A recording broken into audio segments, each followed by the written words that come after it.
Don't forget to like, subscribe and share the videos. 10 years of China's Belt and Road Initiative, taking stock of X's transformational infra project. So the news is linked with Belt and Road Initiative, the massive infrastructure initiative of China, which is linked with civil service examination through prelims under a topic called current events of national and international importance, and under means India and its neighborhood relationship. So what is the idea behind the Belt and Road Initiative and how it evolved over the years is that, first and foremost, the idea of Belt and Road Initiative was initially proposed during 2013. In that, the belt is a series of trading as well as infra route that is going to connect the Asia and Europe through the South Asian as well as Southeast Asian countries and then Central Asian countries. And then the sea trade, that is called as the road. In that Belt and Road, the belt is the series of trading infrastructure that is going to build, and the sea trade infrastructure is called as road. That is the name why Belt and Road. Initially, till 2013 to 2015, it is called as One Belt, One Road Initiative.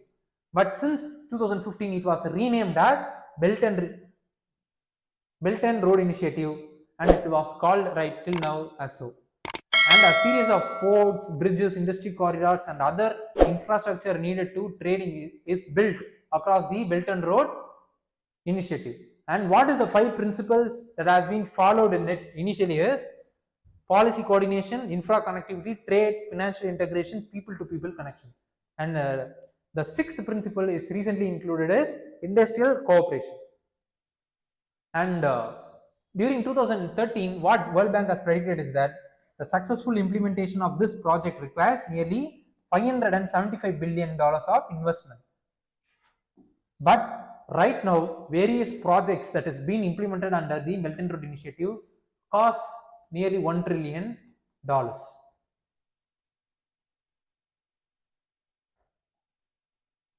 So what criticism that India have is, first and foremost, India is one of the first country to suggest the viability of the project, that it might lead to the debt trap of those countries, those who are going to dependent on China for the investment in the Belt and Road Initiative. Secondly, lack of transparency as well as sustainability of the project. Fourthly, the sovereignty issue. For example, in the case of the CPEC, which is passing through Pakistan occupied Kashmir, which is so like in the case and the case of string of coal concept, that is China is trying to encircle India by building a port or revamping the port that is present in our border countries. In the emergency time, the port could be converted could be turned itself into a military base, which is a serious security threat for India. And then rising Chinese infrastructure and the Chinese trade corridor across sea and also through land will increase the Chinese presence in the Indian Ocean, which will have the geopolitical ramification not only in Indian Ocean but also the global world, because most of the countries trade is passing through the Indian Ocean only, through South China Sea.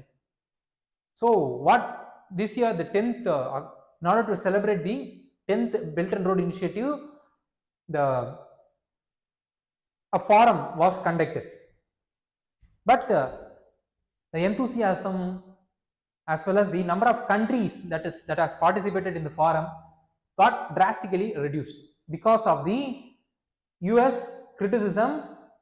If any country is going to go very close with China, means then it is going to be at the cost of US relationship.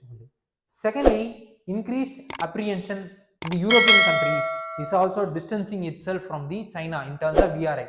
Example, Italy, which has raised this transparency and then this sustainability issue in recent times, and it is also in the path of coming out of the Belt and Road Initiative from China. Like in the case of other European countries is also They are also saying same kind of issues, and they are also in the mode of coming out from this initiative or the agreement.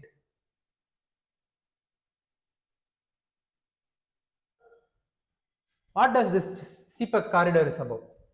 CPEC corridor, which is built between a trade corridor, which is built between China and Pakistan, which passes through the Pakistan occupied Kashmir, which is part and parcel of India. It has created a sovereignty issue with India, and also at the same time it is going to create large energy related project and also road and railway and port related project for the Pakistan.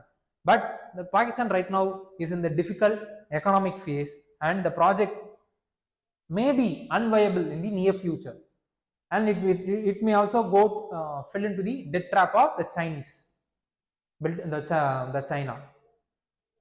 So this is what this prediction being given by the economist of the CPEC, which is being implemented in Pakistan. Even though India is not a part of Belt and Road Initiative, India is actively participating in China's headquarters Asia Infrastructure Investment Bank, where India has a borrowing of nearly 10 billion, which is 20% of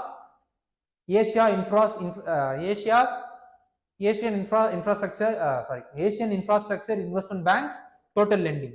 And India is one of the top market for infrastructure investment bank, which is headquartered in China. So how it impacts the standing of Xi Jinping is, it has leveraged his country's diplomatic as well as geopolitical relationship with global south, because even though there is a concern about lack of transparency and then sustainability and also the increasing alarm of debt trap by the countries like India, most of the global south countries are participating in the Belt and Road Initiative because of the deficient infrastructure they have. So they are all the countries which are part of BRI, most importantly the global south country, wanted to revamp the infrastructure inside the country. That is the reason why they are all part and parcel of the Belt and Road Initiative, even though the alarm has been raised by India as well as the other European and then North American countries.